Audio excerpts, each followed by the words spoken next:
song is called Pananalig Ko, and the original composition of Miss Angelica Dorte. Hope you like it out.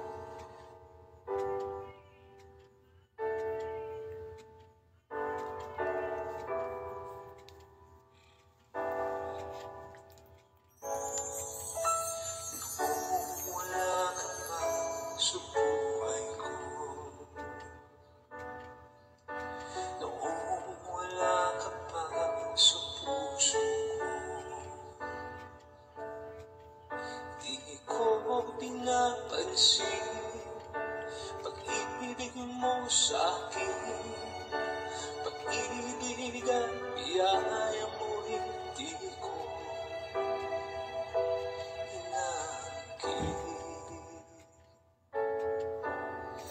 Nabuhay sa kasalanan ang puso ko, pag-ibig ko'y hindi nilaan sa'yo. Mahina sa puso ang pagkatao ko, pananalig ko sa iyo'y hindi siniseryoso. Ngunit ngayon'y nagbago na ang pagkatao ko, mula nang makilala ka, Jesus. Pananalig ko'y tumibay, buong tiwala ay binigay sa'yo lamang, Jesus. Pananalig ko.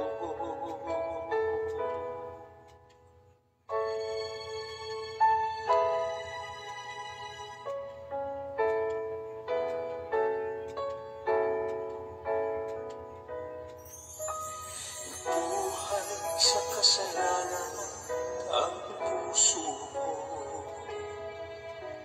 pag-ibig ko'y hindi nilaan sa'yo. Mahina sa tukso ang pagkatao ko, pananalig ko sa iyo'y hindi siniseryoso.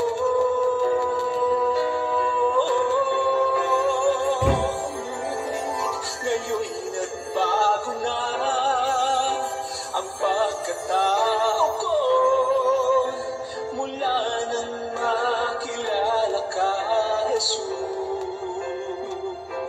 Pananalig ko'y tumibay, buong tiwala ay binigay sa'yo lamang, Jesus. Pananalig ko.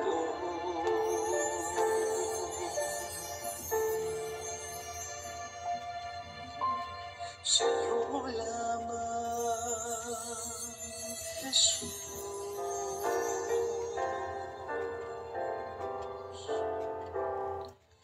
Pananalig ko.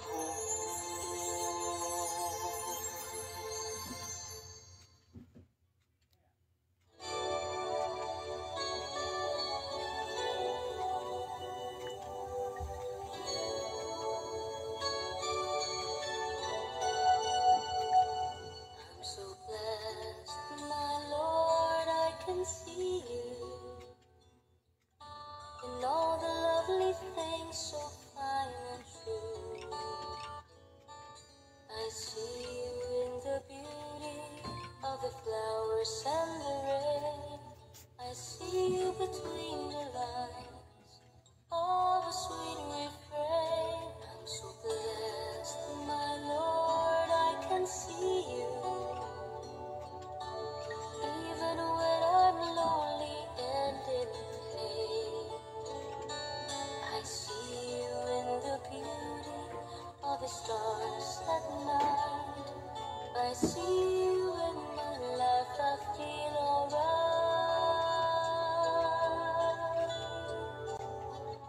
I see you, Lord, in sorrow and in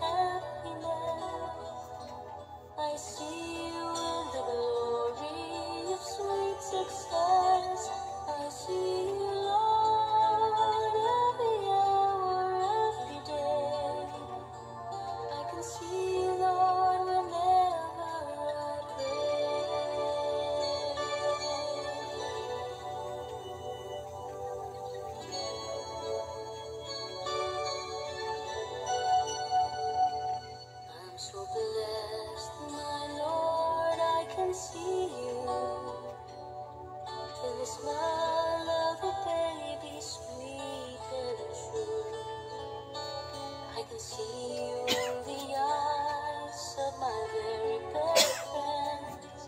I see you in these bonds, just like your love would never end. I see you, Lord, in sorrow and in happiness. I see you in the glory of sweet success.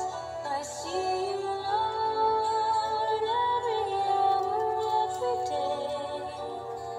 I can see you, Lord, whenever I pray. I see you, Lord, in sorrow and in happiness. I see you with the glory of sweet success. I see you, Lord, every hour, every day. I can see you, Lord, whenever I pray. I pray. I can see you, Lord, whenever I pray.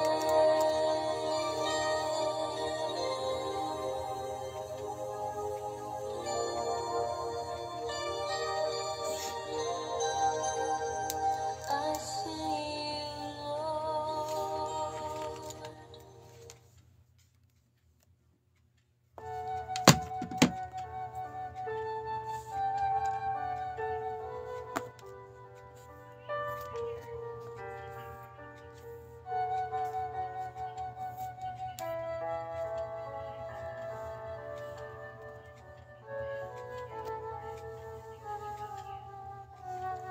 Tunay nga, Panginoon, na dapat namin na makita ang iyong presensya sa bawat araw. Muli, tayo po'y sama-samang magnilay ng Thursday at saka Friday Gospel. Sa ngalan ng Ama at ng Anak at Espiritu Santo. Amen. Muli, Panginoon, marami pong salamat sa oras na ito, sa araw na ito, na muli kang magbibigay ng iyong mensahe online.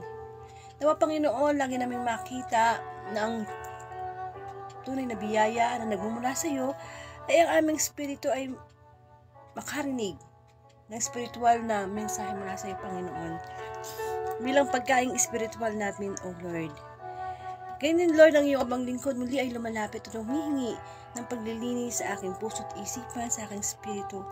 Panginoon, patawarin mo po ako sa mga pagkukulang na nagawa ko at patuloy mong makita ang pagsusumikap ko sa tulong mo na ikaw ay mapaglingkuran online at mapalaganap ang mabuting balita.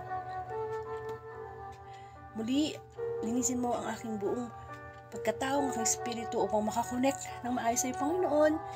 At ang iyong mensahe ay gamitin lamang ako bilang instrumento na daluyan ng iyong mabuting balita, Panginoon.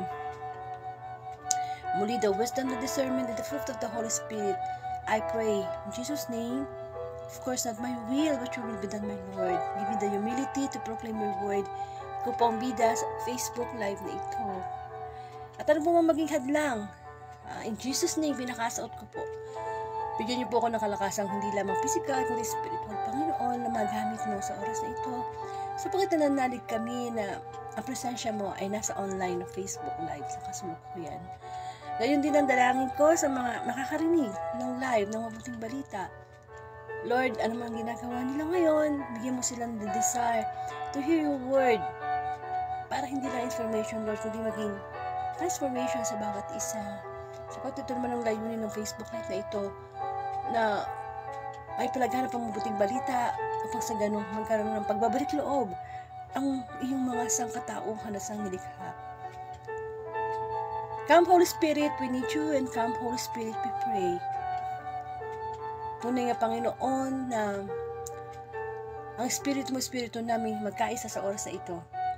Lahat kami ay magkaroon ng mababang kalooban to hear your word. Bigyan mo kami ng kababaang loob na sa oras na ito lahat kami makasalanang lumalapit sa iyo upang sa ganon matamnam mo, mabinhian mo ng mabuting balita, ng mensahe ang aming puso bago man lang matapos sa oras na ito. Ang araw na ito, Panginoon, maraming namin kong salamat sa mga biyaya, pag-iingat sa mga nakalipas na oras. Mas maraming salamat, Panginoon, di ka nagbabago. noon ngayon at sa mga darating pang panahon. Ang nating dalangin ka po sa iyo, Ama, sa pangalan ng Anak, kaysa ng Espiritu Santo. Amen.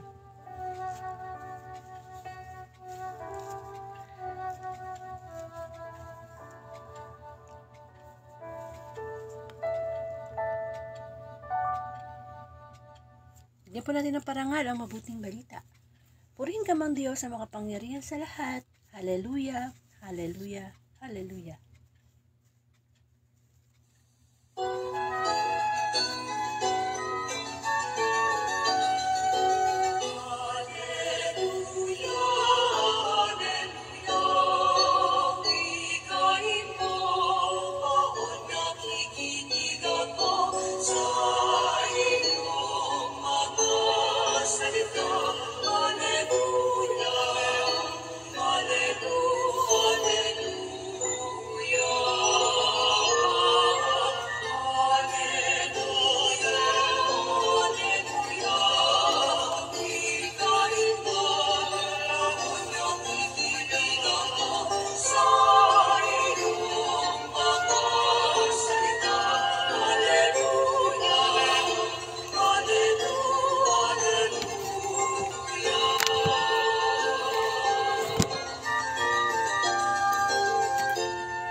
Mga kapatid kong minamahal kay Kristo, ang mabuting balita ayon kay San Marcos.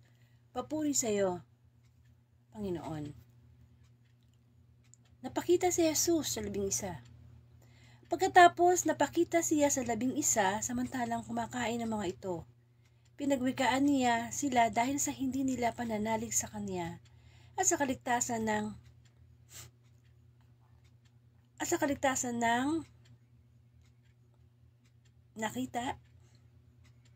kaligtasan ng ulo, katigasan ng ulo, sapagkat hindi sila naniwala sa mga nakakita sa kanya pagkatapos ng siya'y muling mabuhay.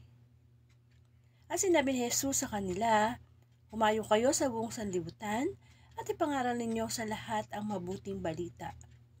Ang sumampalataya at mapabautismuhan ay maliligtas, ngunit ang hindi sumampalataya ay mapaparusahan. Ang mga sumasampalataya ay may magtataglay ng ganitong tanda ng kapangyarihan. Sa pangalan ko'y magpapalaya sila ng mga demonyo at magsasalita ng ibang wika. Sila'y hindi dumampot man ang ahas o uminom ng lason, at gagaling ang mga may sakit na mapatungan ng kanilang kamay.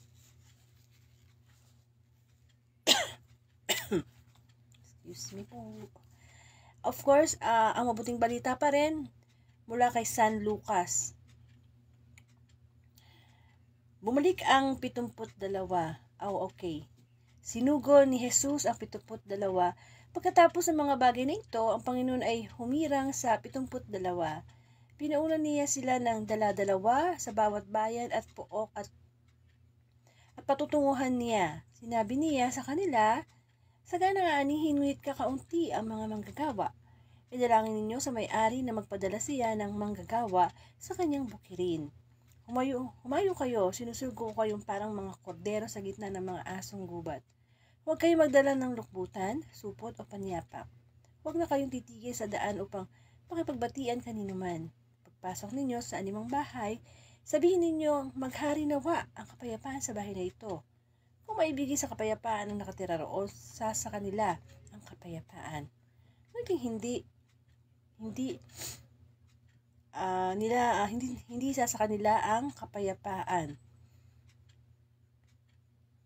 Mananatili kayo sa bahay na iyon tinutuluyan, kanin ninyo at inumin ang anumang idulot sa inyo sapagkat ang manggagawa ay may karapatang tumanggap ng kanyang upa.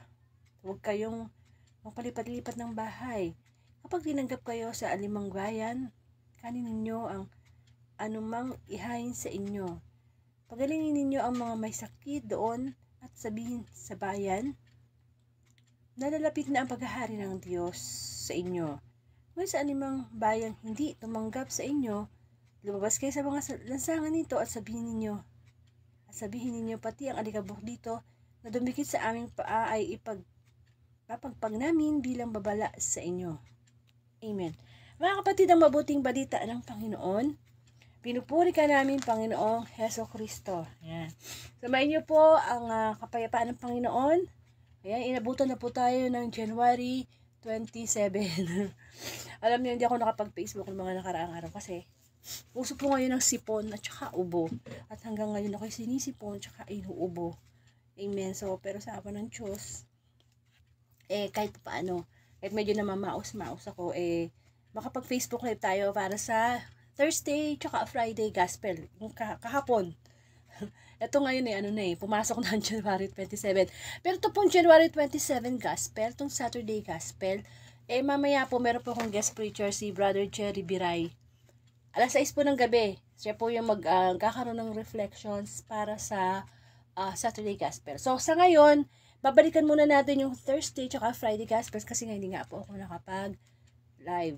Amen. So, eto po, balikan natin yung una. Kasi po, yung una, yung Thursday Gospel, ay tungkol po to sa, wait lang po tungkol po to sa napakita ang Panginoong Jesus. Ito po, nakasulat naman dyan napakita si Jesus sa 11.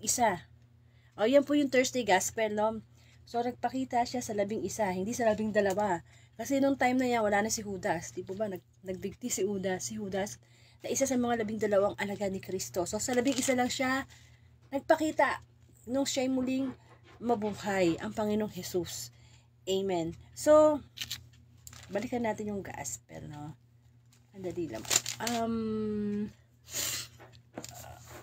Nawala yung ko. Lustahan ko. Ayun. So, napakita ang Panginoong Hesus sa 11.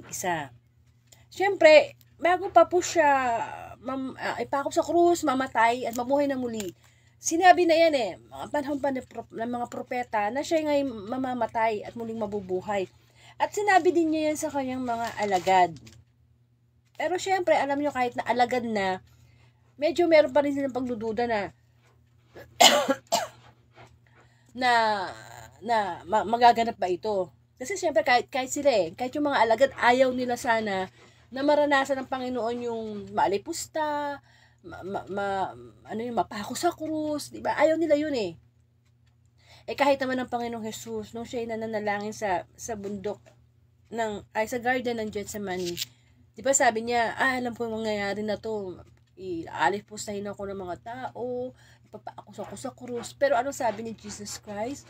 Nung siya nananalangin sa Ama, not my will, but your will be done. Ganun siya kaseryoso sa pagsunod ng kalooban ng Panginoon. Kaya marapat lamang na tayo din sumusunod sa kalooban ng Panginoon. So, nagpakita ang Panginoong Jesus sa 11. So, naging reaction nila, hindi naman ganun ka 100%, no? Parang kay sino ba to? Yung alagad na si Tomas.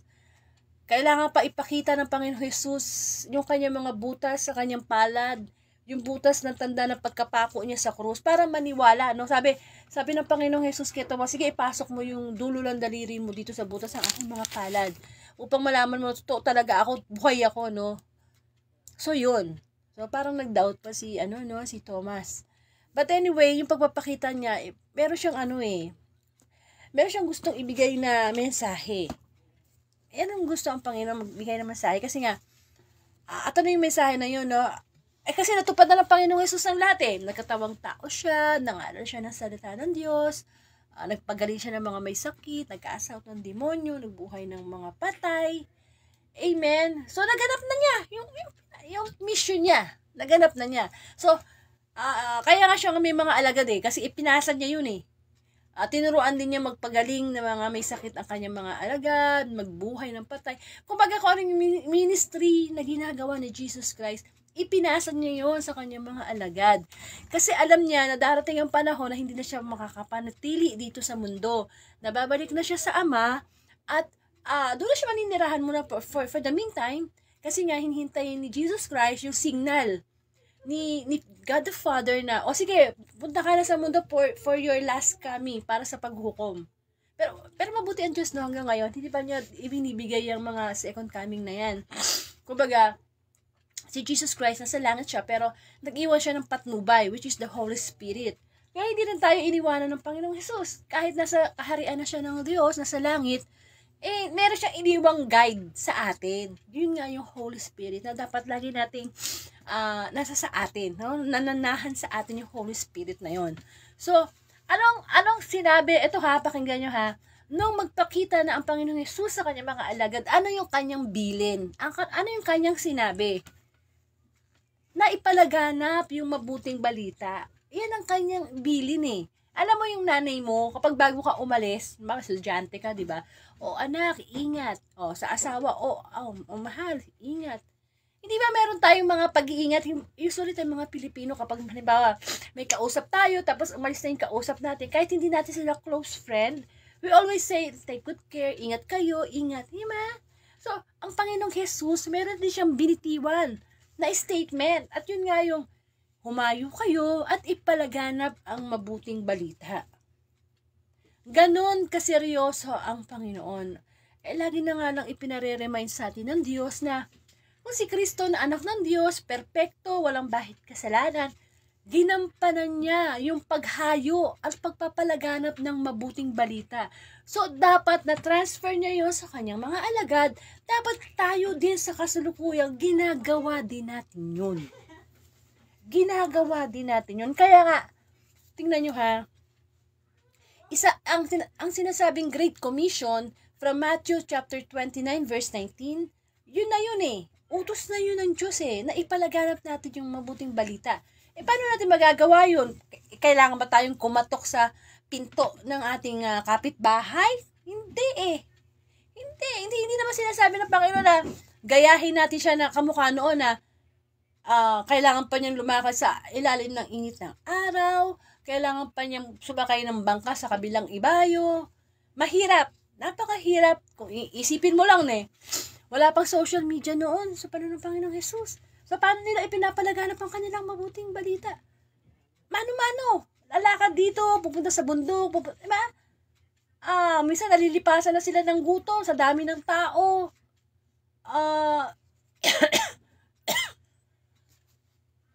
Excuse me. Hindi ba? Hindi sila makapunta sa isang lugar lang sila. It takes a lot of time para i-proclaim ang mabuting balita. Hindi ka mukha ngayon, napakadali na. Kahit nakaupo ka lang dyan ngayon, kahit anong ginagawa mo, basta may cellphone ka, meron kang load or wifi, pwede mo nang ipalaganap ang mabuting balita. Pipindutin mo lang. Itong live na to, pipindutin nyo lang yung share. I-share nyo sa timeline nyo, sa group chat nyo. Yun na mismo eh. Kasi kailangan natin ipagpatuloy ang nasimulan ng Panginoong Jesus. Tayo mga makasalanan na tayo ha. Makasalanan na tayo ha. Pero bakit hindi natin ma-share ang gospel? Bakit? Samantalang pag mga galit tayo, na i-share natin feelings natin, na ipopost natin sa Facebook. Kung minsan, pag may nakita ka diyang nakakatawa sa YouTube, i-share mo sa timeline mo.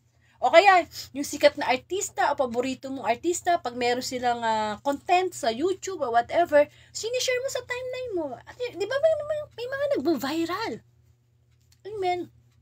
Pero hindi yan ang gusto ng Panginoon. Ang gusto ng Panginoon makita sa timeline mo, yung i-share natin sa ating mga Facebook friends ang mabuting balita. At mahirap gawin talaga yun kapag kinakahiya mo. Yung ba tipong, mababasa ng mga Facebook friends mo, ay, si brother o si sister nagpo-post ng gospel sa kanyang timeline, Hindi ba? Ano sabi ba ng Panginoong Jesus? Kung kinakahiya niyo ako sa ibang tao, sa harap ng tao, ikahihiya ko din kayo sa harap ng aking Ama. Meron po tayong mission. Yun po yung nakakalimutan natin bawat araw. Na bawat araw may mission tayo. Hindi mo lang mission yung halimbawa, nanay ka, mission mo, maging ilaw ka ng tahanan. Ikaw yung in charge sa mga pamimili, maging disciplinarian. Ang mission mo, ikaw ay teacher. Magturo ka ng mga estudyante. Ang mission mo, ikaw ay doktor. Ikaw ay magpagaling ng mga may sakit.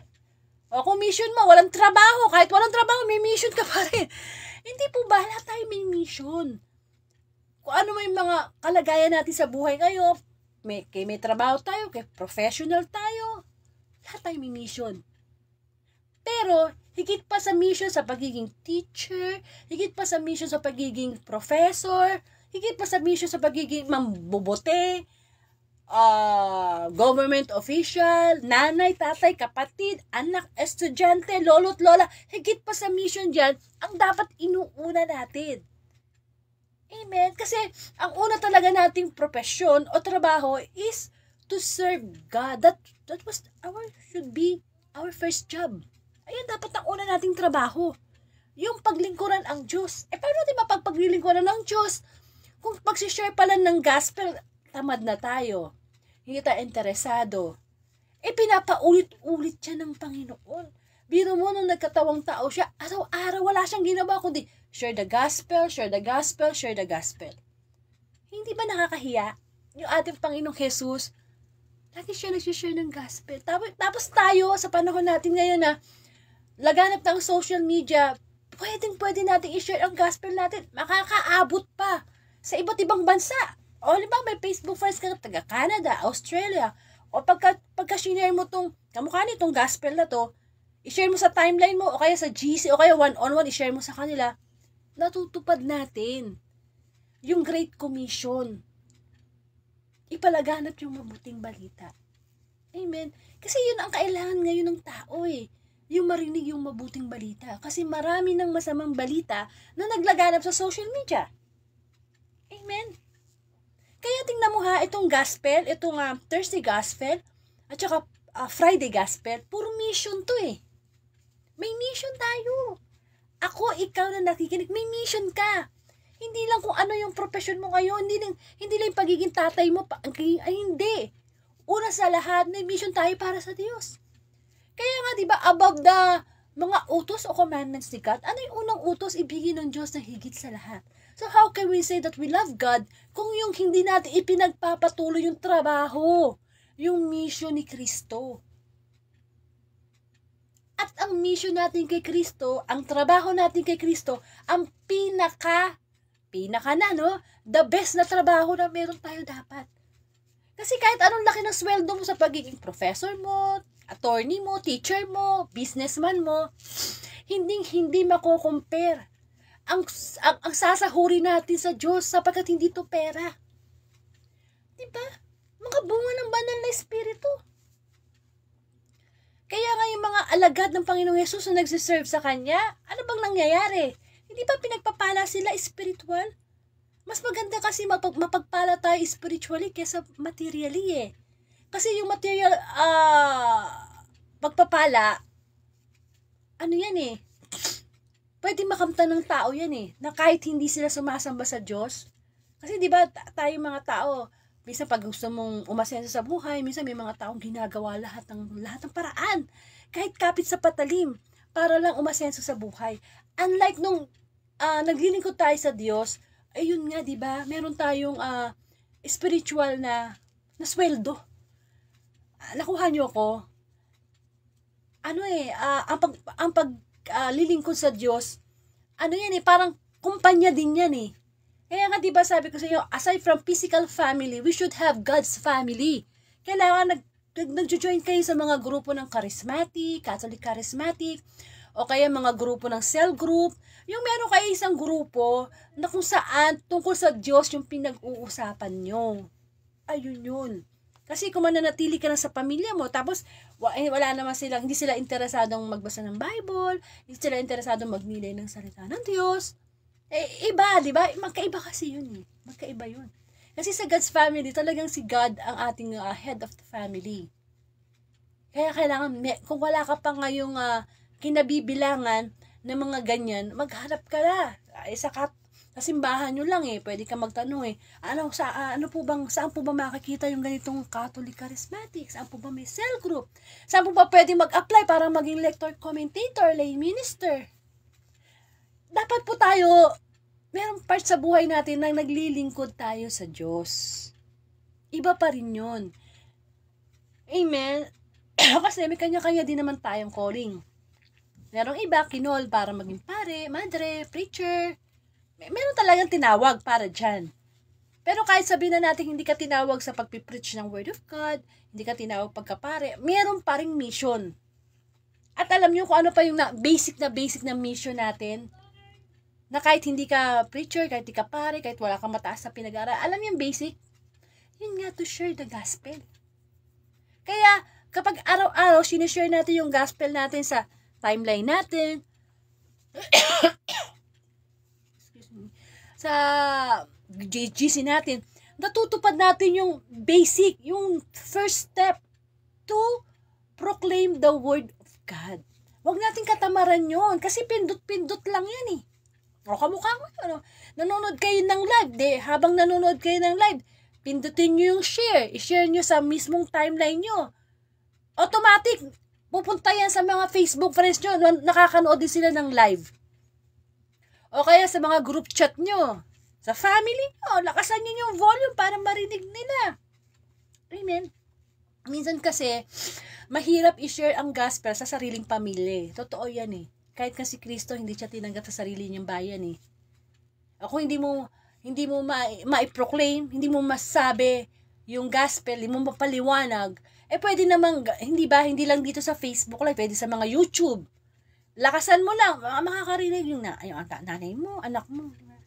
That's one of the form na pwede nating ma-share ang gospel. Di po ba? The easiest form, the social media, sharing. Since uso-uso na yan, yung mga share, like, comment. Huwag natin kayaang mag-viral. Yung mga walang kakwenta-kwenta na mga content na hindi naman nag-glorify si God. Amen. Tayo ay nilikha ng Diyos para sa Diyos. Nabuhay tayo para sa Diyos, dapat mamatay tayo para sa Diyos din. Bakit pa tayo nagigising sa panibagong araw? Dahil ginising tayo ng Diyos, hindi ba siya karapat-dapat na balikan? Amen. Ng papuri. Kasi yung pag-share nyo ng gospel sa timeline nyo, pagpapakita na ng pagpupuri sa Panginoon eh. Pinupuri natin ng Panginoon kapag sinishare natin yung gospel. Baka akala natin, kapag nag-share tayo ng gospel, walang nangyayari. May nangyayari. Makikita ng Diyos na, tinutupad niya. Na everyday, nakakapag-share na siya ng gospel sa kanyang mga Facebook friends. Ganyan din kasi pag nagsisimba po tayo ng linggo.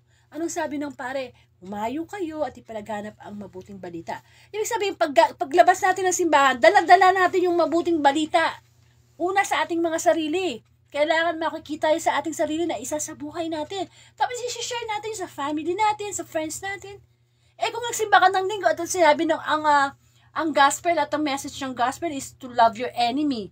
Alam nga, paglabas mo ng simba, sabihin mo, ang love your enemy, galit na galit ako sa taong ito. Ba't ka pa nagsimba? Di po ba? Meron kasing dahilan yun eh.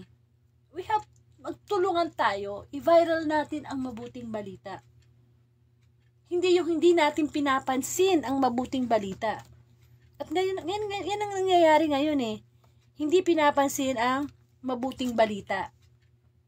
Kung yung napapanood natin sa TV nga ng mga news eh.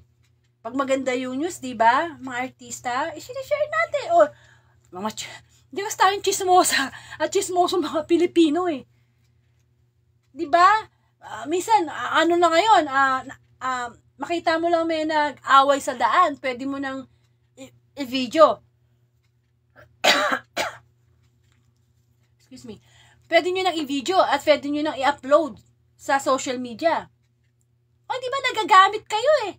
Nagagamit tayo minsan ng mga ganong bagay eh. Nagiging saksi tayo. Pag hindi tayo maging saksi ng Panginoong Hesus sa mabuting balita. Since pwede mo namang kunin yan sa YouTube, sa TikTok, sa Facebook. Marami ng mga nagla-live pagdating sa salita ng Diyos. Kaya syempre, kailangan po tayong tulungan. Hindi naman pwedeng yung pari lang ang kumikilos eh. Kaya nga may mga ganitong gawain, support to sa ating Catholic faith eh.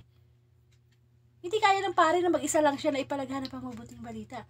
Kaya nga siyang ginagamit ng Diyos para yung mga nakakarinig, mag-share din sila ng gospel. Parang chain yan eh, dapat hindi napuputol. At saka yun nga sabi ko, utos siya ng Diyos. Hindi yung pakiusap ng Diyos. Utos ng Diyos to share the gospel. Dahil mismo ang Ama sa Langit, inutusan niya ang Panginoong Hesus, oy, bumaba ka dyan. Ito ang trabaho mo, mag-share ng gospel. Ipalaganap ang mabuting balita, ipakilala sa tao ang pagiging Diyos ko. Ganyan din dapat ang ginagawa natin hanggang sa kasalukuyan. Amen? Kaya lang, ayun nga, naano tayo ng katamaran eh. At syempre, hinaharangan tayo ng dyablo. Ayaw ng dyablo na makikinig ka ng mabuting balita, tapos gagawin mo pang everyday, tapos i-share mo pa yung gospel, ay gigil na gigil ang dyablo niyan. Kaya ang ginagawa niya, imbis na mag-share ka ng gospel, i-share mo na lang to, chismis i-share mo na lang tong mga walang kwenta okay, manood ka na lang ng YouTube, aksayahin mo na lang yung oras mo sa mga walang kakwenta-kwenta. Ang Panginoon naman, when it comes to social media, hindi naman maramot ang Diyos Pwede naman tayo manood kung ano gusto natin panoorin sa YouTube o makinig ng music. Okay lang yan. But of course, always remember that we have to seek first the kingdom of God. Unahin mo muna natin yung Diyos. Di ba? Na at least tong araw na to, o yung kahapon, January 26, at least masabi mo sarili mo, ay, na-share ko yung gospel sa timeline ko. May nagawa akong paglilingkod sa Diyos. Paglilingkod yun. Yung pag-share ng gospel, paglilingkod yun. Simula yun ng paglilingkod. Kasi pag sanay ka nang mag-share ng gospel, parang sinasabi mong, Lord, you deserve it. Kailangan ikaw ang pinagmamalaki sa bawat araw. And of course, you will never know. Baka sa 500, 1,000 Facebook friends mo, may isa pala doon nawawala na ng pag-asa. And I-share mo yung gospel. Narinig niya. Amen. Mahalaga. Ako nga lang 2019 pa ako nag-start sa Facebook Live nito at hanggang ngayon, nandoon na yung desire ko na i-spread yung word of God. At napakarami ng biyayang ibinigay ng Diyos sa amin, sa aking pamilya, sharing the gospel. At paulit-ulit yung gospel, no? Halos pag nakita ko pa lang yung gospel, alam ko na kung ano Bakit? 5 taon ka ba namang mag-gospel everyday Bakit? Kahit paulit-ulit okay lang sa akin. Iba-iba naman ang message ni Lord Bakit? Araw-araw naman ako nagkakasala Araw-araw tayo nagkakasala. Dapat araw-araw tayo nagka-gospel. Parang maintenance natin yan Kung baga sa sakit ng high blood at diabetes, lifetime na yan. Lifetime na yan, gospel. It should be everyday. Kasi ang Catholic faith, everyday nagkakaroon ng misa tuwing alas 6 na umaga. For everyday, guys. You should not be contented na every Sunday ka lang nakakarinig ng gospel. Bakit every Sunday lang ba tayo nagkakasala? Kailangan everyday. Everyday, nandun dapat yung schedule na, kailangan tong araw na to, makarinig ako ng gospel. Kung di kayo makarinig ng live sa Facebook Live na ito, pwede nyo naman balikan yung aking Facebook account. Andun yung replay. Kasi automatic, pag natapos ko tong live, nag-automatic na yung pumasok sa Facebook ko. O kaya, punta kayo sa YouTube channel ko, Angelica Dorde. From 2019 up to the present, andun lahat. Yung gospel, pati yung mga nagiging guest preacher ko. May naging guest preacher na rin akong pare. May naging guest preacher na rin ako na iba't ibang preacher sa iba't ibang lugar sa Pilipinas. Basta available sila, invite ko sila. Pag wala sila, ako talaga yung nagga-gospel. Pero syempre, minsan kumukuha din ako ng iba para makarinig din mo kayo ng ibang reflection, hindi lang sa akin. Ako din naman, marami na rin akong Facebook friends. Actually, ang Facebook account ko, naka-public siya pagka word of God. So, pag hindi kita kaibigan o hindi kita Facebook friends, puro gospel lang makikita mo sa akin. Pero kung Facebook friends kita, pag nagpo-post ako ng mga personal na nangyayari sa buhay ko, makikita mo yon. Pero tinatanggal ko din kaagad yon. Minsan pag halimbawa, nagpo-post ako, nagte-tennis ako, yan, pinopost ko yan. O kaya kumakanta ako ng live sa Facebook Live. Pinopost ko yan minsan isang araw lang, pero ano ko din yan. Pina-private ko din. Kasi hanggat maaari, etong Facebook ko, gusto kong magamit to glorify God. Yun talagang content ko. Pero syempre, bilang tao, di lang naman ko pwedeng puro God, di ba? Kailangan ko din enjoy yung pagiging tao ko. Kasi nga, di ba, uso ubo. Asakit na lamunan ko. Ayun na ba ako naubo? Yun pa, isa! Kapag tayo nagpe-pray kay God, ipag-pray natin na dagdagan yung ating pananampalataya. Kasi kahit naglilingkod ka sa Diyos, hindi ka maliligtas sa ubo, sa sipon, sa lagnat, sa virus. Hindi ba? Kaya kailangan din natin ng maintenance ng salita ng Panginoon. Kasi spiritually kailangan maging healthy tayo Di ba sabi nga, health is wealth. So, kailangan din nating ingatan yung ating physical na katawan kasi we cannot serve God kung sakitin tayo. Di po ba? And of course, yun nga. Balik tayo sa gospel. Ng Thursday gospel, nagpakita ang Panginoong Jesus sa mga alagad. At sa atin, paano ba nagpapakita ang Panginoon sa atin? sa mga problema. Diba? Kaya ka nagbabalik loob sa Diyos minsan kapag may problema ka. Pag may sakit ka. Oh, diba? Parang masakit yata sa part ni Lord yun, no? Yung lalapit ka lang sa Diyos kapag may problema ka. Pag walang-wala na, parang last resort pa si God eh. So, nagpapakita si Jesus, ang Panginoong Jesus o ang Diyos sa panahon ng problema.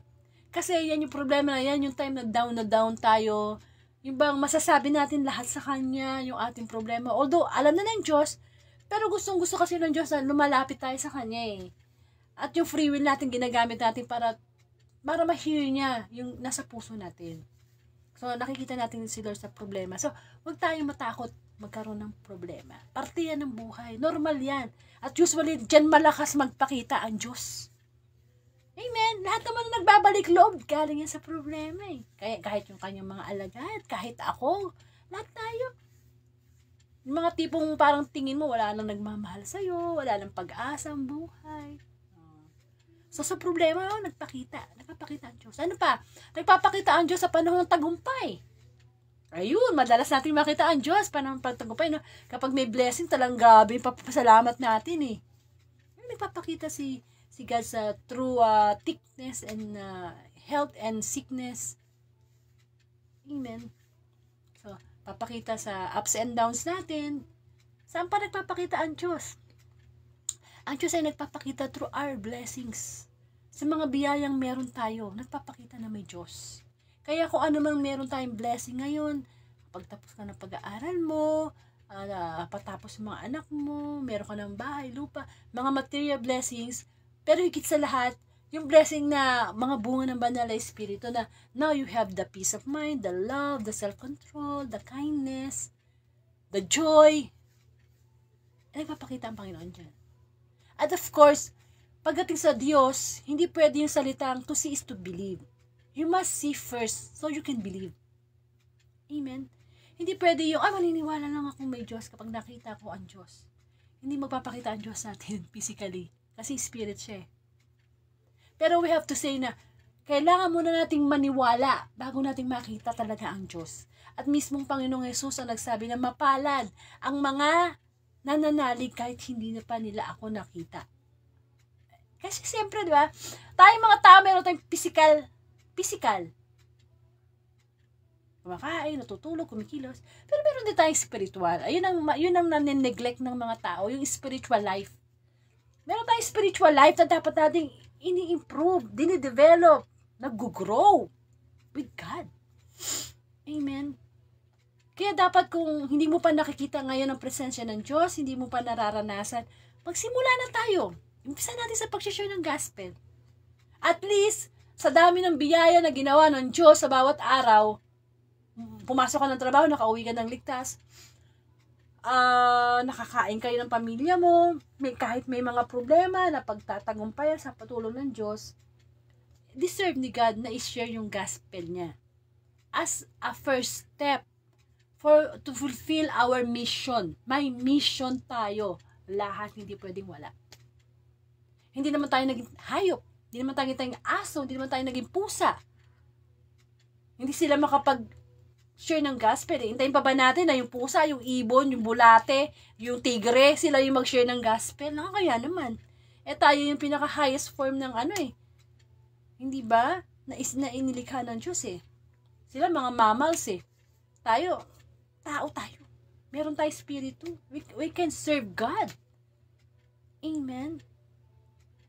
Kaya nga pinagdidiktikan ng Diyos na huwag mong kakalimutan i-share ang gospel at huwag mo ikahiya. Kasi nga, utos po talaga yun. Utos talaga. Kung inuutos ng Diyos na ibigin mo yung ama't ina, na ipangili ng araw-linggo, utosin ng Diyos na tubarin natin yung Great Commission. I-share natin ang gospel sa ating timeline. Amen. Subukan nyo lang. Ano ba? Ito nga yung pinapanood nyo, pinapakinggan nyo. I-share nyo sa timeline nyo. Subukan nyo lang. Kung magbukas ng biyaya ang Diyos, siksik, liglig, at umaapaw.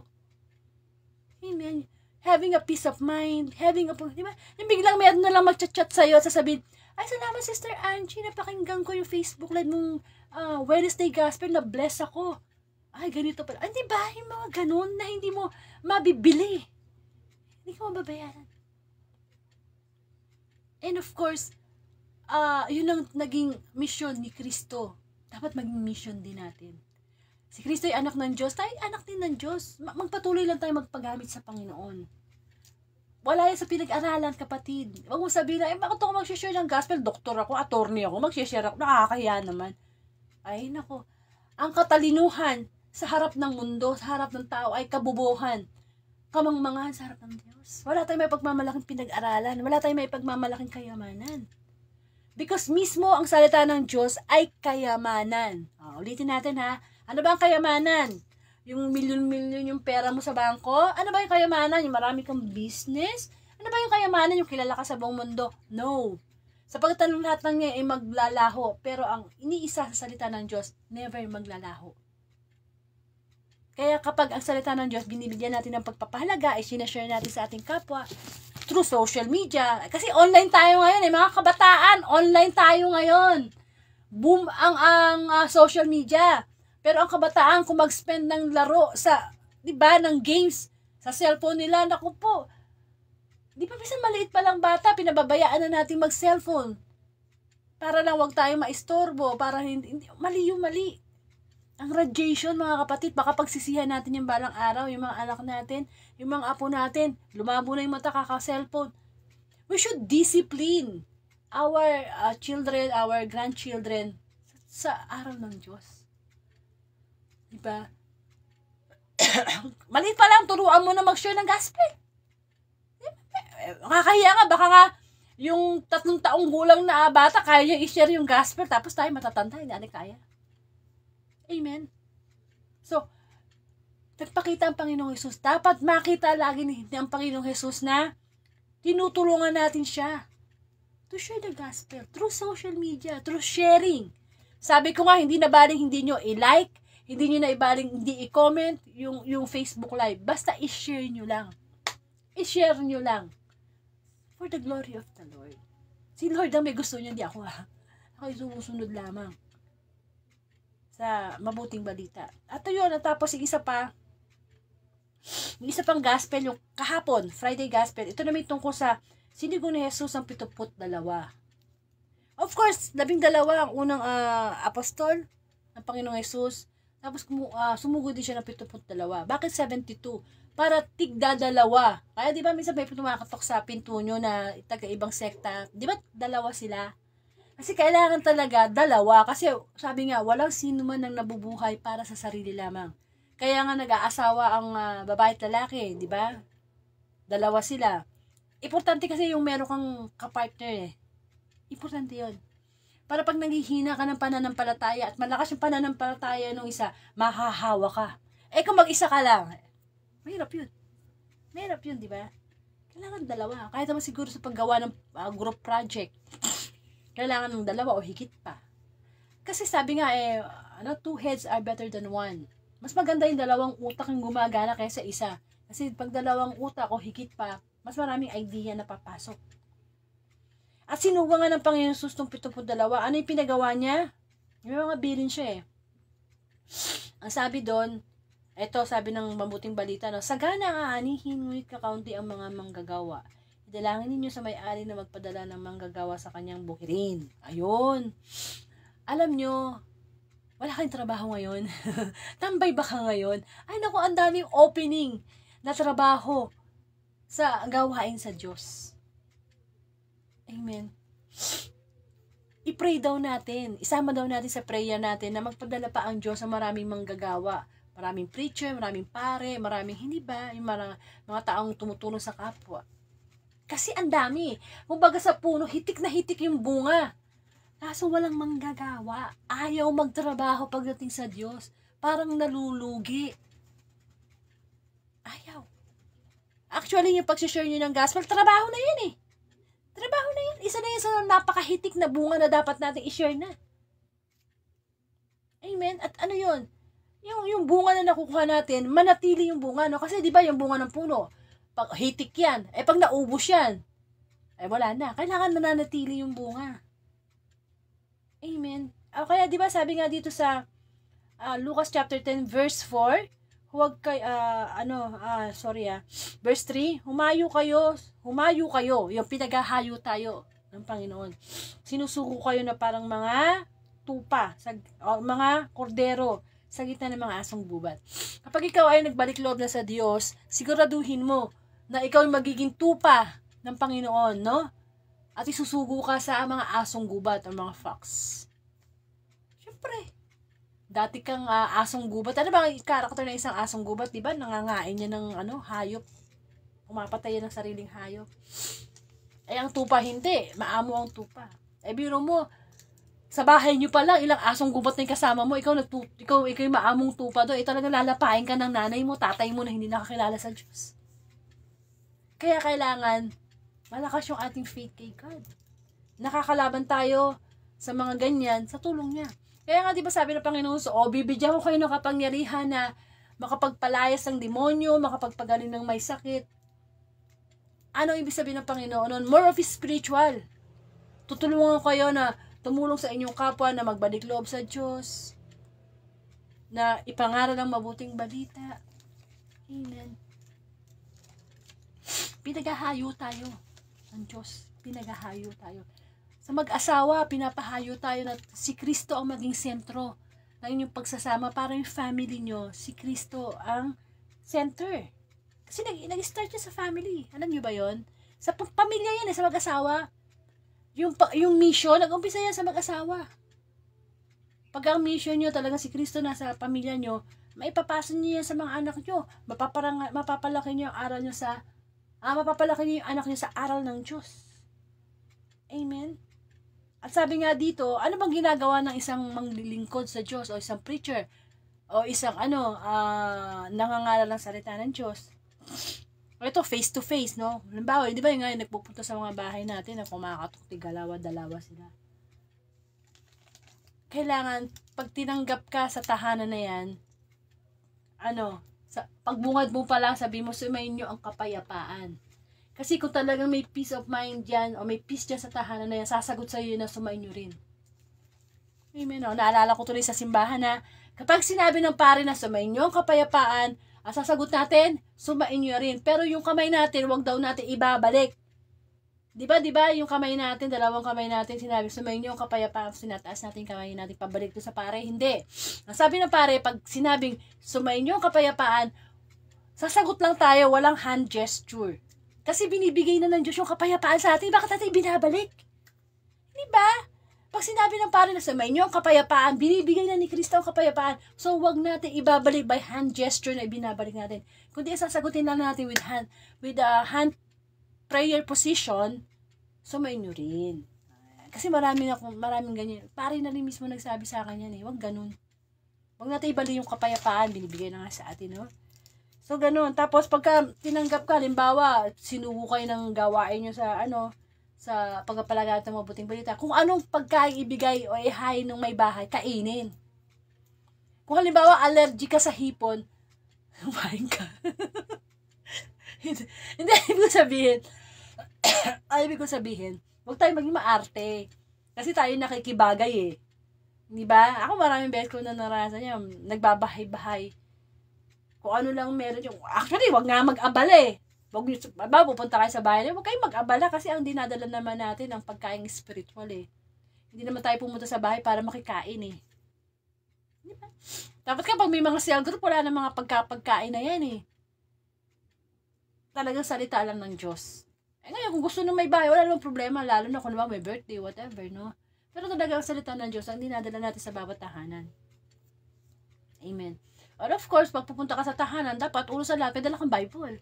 Maghirap ma-share ng word of God, wala kang dalang Bible. Eh, yun ang sandata natin eh. Hindi yung ga-attend ka ng cell group, wala kang Bible, prayer meet. May Bible dapat. O, na pagpupunta ka sa tahanan, may sinabi dito eh, huwag daw magdala ng mga lukbutan, supot o panyapak. Hindi naman to literal eh. Ibig sabihin, pupunta ka doon na wala kang dalang panyapak, magyayapak ka. Hindi. Ibig sabihin, no, kapag tayo nangangaral ng salita ng Diyos, dapat wala tayong mga burden, mga problemang dinadala. Kasi just imagine, no, pupunta ka sa matarik na bundok. Tapos meron kang knapsack, punong-puno ng gamit. Diba? Ang hirap umakyat. Kapag meron kang mabigat na dinadalang knapsack or bag sa likod na punong-puno ng gamit. Gusto ni Lord, wala. Umakit ka sa bundok, wala kang dalang anumang gamit, mabilis ka makakarating sa paroroonan mo. So, when proclaiming the word of God, we should be at peace. May peace of mind tayo. Meron kasing sasabihin mo na, uy, may problema na ba yung kapwa mo? Uy, huwag ka mang problema, ganito. Tapos, sa sarili mo pala, wala kang peace of mind. O kaya sabihin mo na, ay, patawarin mo na yung hipag mo sa mga kasalanan ginawa niya. Tapos yung nangangaral punong-pulo pa na ng galit. Iyan ang sinasabi ni Lord. Huwag tayo magdala ng mga lukbutan, supot. Ibig sabihin, spiritually, yung mga mabibigat na bagay, yung mga negativity, dapat hindi natin dala yan kapag tayo nagpo-proclaim ng Word of God. Amen? Kasi gano'n si Kristo Di ba? Si Kristo ba nangaral na may sama ng loob sa kapwa? Hindi. Nangangaral si Kristo, wala siyang ginawa kundi ang laman ng puso niya, awa, habag. Nahabag siya sa mga tao kasi para mga tupa na walang nagpapastol. Amen?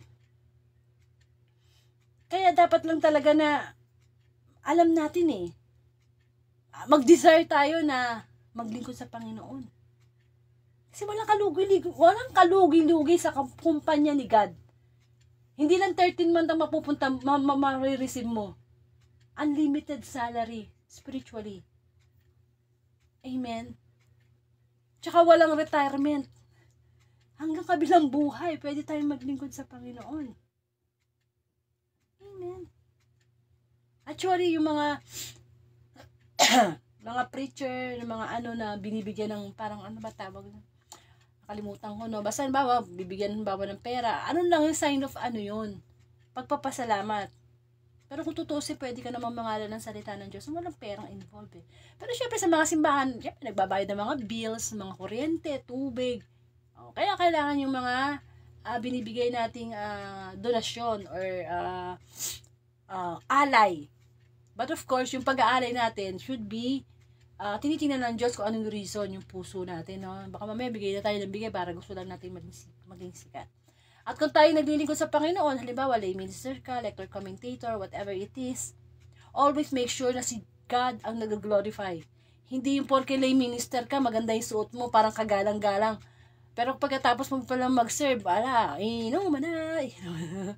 May kakilala ko sa ganyan na nagsiserve tuwing linggo, pagkatapos mag-serve linggo, alak. Naglalasing. Diba? Yung Sunday, dapat kay God yun. Kung ano muna yung mga ginagawa natin, alisin muna natin pag Sunday, diba? Yun. Tapos, o kaya yung nagle-lector commentator, pag uwi sa bahay, mura dito, mura dyan. O kaya tayo nababatikos diba? Kaya kailangan, pag nag-serve tayo kay God, siya yung nag-glorify. Nakikita sa kilos natin, ay, si God ang kinaglorify ko sa paglilingkod ko sa Panginoon. At may nangyayari ba na nakakapagpagaling ang tao ngayon? Yes. Physically, pwedeng may mga taong gamitin ng Diyos na merong gift of healing. Di ba? May pare nga may gift of healing. Pero tayo din, kahit wala tayong gift of healing, we can pagaling yung mga may sakit spiritually. Ay, yun naman ang gusto ng Panginoon Halimbawa, gamitin ka ng Diyos na yung magagalitin mong kaibigan, mahatak mo kay Lord, magbalik loob. Ayun na. Nagpagaling na tayo in Jesus' name. Amen? Kasi ang kagalingan namang hinahanap dito kagalingang spiritual. Not only physical, but spiritually. Kasi pag magaling tayo spiritually, damay na ang ating physical. Amen? Tingnan nyo pag wala kayo sa Diyos, di ba prone tayo sa mga junk foods, sa mga pagkain walang kwenta, mga nakakasira ng laman loob. Kung tayo prone sa salita ng Diyos as our spiritual food, hindi ba? Ikaw na mismo magsasabi sa sarili mo na, ayoko niyang alak, ayoko niyang sigarilyo kasi sisirain niya yung aking katawan. Ating body is a temple of the Holy Spirit. Hindi ba? Kaya mahalaga. Mahalaga na na-improve tayo spiritually kasi nadadami yung character natin Nagkakaroon tayo ng good character like Jesus Christ. Sino ba dapat nating tularan? We should be Christ-like. Amen. Kaya nga, di ba, sabi dito sa gospel, ipanalangin natin na magpadala pa ng maraming manggagawa. Actually, akala mo lang, walang ibinigay sa'yo si Lord. Akala mo lang yun. Ako din Noong hindi ko pa nakakilala yung Panginoon, hindi ko alam na pwede pala ako magsalita sa pangalan niya. Hindi ko pala alam na marunong pala akong kumanta para sa kanya. Hindi ko alam na kaya ko pala mag-compose ng kanta para sa kanya. Yung ating opening song, Christian song na pananalig ko, na kinanta na isang seminarista. O yun, akong lumikha nun. Nalikha ko yun nung time na kasi may yung pag composer ka ng kanta, minsan automatic na lang yan na darating yung mga lyrics, yung mga tono, diba? Gusto ko nga marami, kahit nga love song, kaya kong kaya lang, maraming occupied yung isip ko marami, lalo na sa gawain, iniisip ko kung paano ko ma-improve, no? Amen. Ang tula, actually, nagsimula ako sa tula. Napansin ko na yan, nung high school ako, mahilig akong gumawa ng tula. So, nagamit ko siya sa gawain. So, nagkaroon ako ng sariling original version ng pananalig ko. Kaya ito yung manonood kayo ng Facebook. Yun talaga ang bungad na awitin ng Facebook Live. Ayun. So, isang opportunity. Isang malaking oportunidad ang maglingkod sa Diyos. Sabi ko nga, simulan nyo ng pag-share ng gospel. Magandang gabi sa'yo. Ay, madaling araw. Sino to? Fernido Santos. Okay? At ang pakikinig ng mabuting balita, nakaka-good vibes yan. Kahit sa katerba yung problema mo, pag narinig mo na, ay, sabi pala ng mabuting balita na magpatawad, maging mapagkumbaba, wag yung mabalisa kapag may problema. Ang Diyos mismo ang nagsabi niyan Paniwalaan natin. Ang word ng tao nasisira pero ang word ng Diyos hindi. Amen. Kailangan talaga tayo seryoso na lumapit sa Panginoon. Kasi dapat yung kingdom of God, yung kaharian ng Diyos, dapat nasa puso natin yan Hindi mo kailangan mamatay tayo, mapunta tayo sa langit, bago natin masabi, ito na yung kingdom of God. Hindi. Dito pa lang sa mundo, kaya na yung kaharian ng Diyos nasa puso natin. Amen. Sabi nga, Jesus will come anytime. Salamat na lang. Hindi pa dumadating kasi binibigyan pa tayo ng pagkakataong magbalik loob sa Kanya. Pero may babala May babala ang Friday Gospel. Ano sabi doon sa huli? Sa Lucas chapter 10 verse 12. Sinasabi ko sa inyo, sa araw ng paghuhukom ay higit na mabigat ang kaparusahan ng mga tao sa bayang yaon kaysa sa dinanas sa mga taga Sodoma. Excuse me. Sodoma. Alam ang ginawa sa Sodoma? Di ba tinupok ng apoy? Bakit? Kasi lalaki sa lalaki. Nagsisex na. Nagkarelasyon na. Nangyayari ba ngayon sa panahon natin? Yes. Our generation is an evil generation. Sobrang sama na ng tao ngayon. Sobra. Kung ginunaw ng Diyos ang mundo sa panahon ng tubig, sa panahon ni Noah, tayo gugunawin ng mundo sa apoy. Sa apoy na, hindi na sa tubig. Kasi di ba yung apoy, paglilinis siya, nagsasayin niya ng paglilinis Yung tipong abong-abo. Di ba yung mga patay? Di ba cremation? Pag kinaremate na yung body natin, di ba pinong-pino na? Paglilinis yun. Amen. Kaya sabi, mabigat yung parusa. Mabigat yung parusa kapag di tayo nagbalik loob sa Diyos. Mahirap. Sa ngayon, nag-enjoy tayo sa kasalanan kasi nga, hindi pa natin nararanasan yung impyerno Pero alam natin na konting init lang, mapaso lang tayo, sakit na. Sakit na yan, di ba? How much pa kaya yung buong kaluluwa natin? Masunog sa impyerno. Araw at gabi, walang katapusan. Nagbigay na rin ng halimbawa ang Bible, di ba? Doon sa mayaman na siya kasi Lazarus. Si Lazarus, pulubi siya. Yung mayaman, kain ng kain. Ang nakukuha lang ni Lazarus, yung pulubi, mga mumu-mumu. Sabay silang namatay. Alam na kung saan napunta si Lazarus na pulubi. Sa side ni Abraham. Yung mayaman, of course, sa Hades. At ano sabi nung mayaman? Doon sa pulubi. Baka naman pwede, kahit tulo, ano ba tawag? Patak. Kahit patak lang ng tubig, uhaw na ako dito. Tapos nakiusap pa yung mayaman, sabi niya, baka naman pwede, magpadala kayo ng tao doon sa mga kapatid ko na buhay pa para i-remind, bigyan ng babala na, magbago na kayo kasi totoo yung Hades, impyerno. Amen. Marami nang babala ang Biblia. Marami na. Huwag na nating hintayin yung actual na bigla na lang dumating ang Panginoong Jesus, magkaroon ng paghuhukom.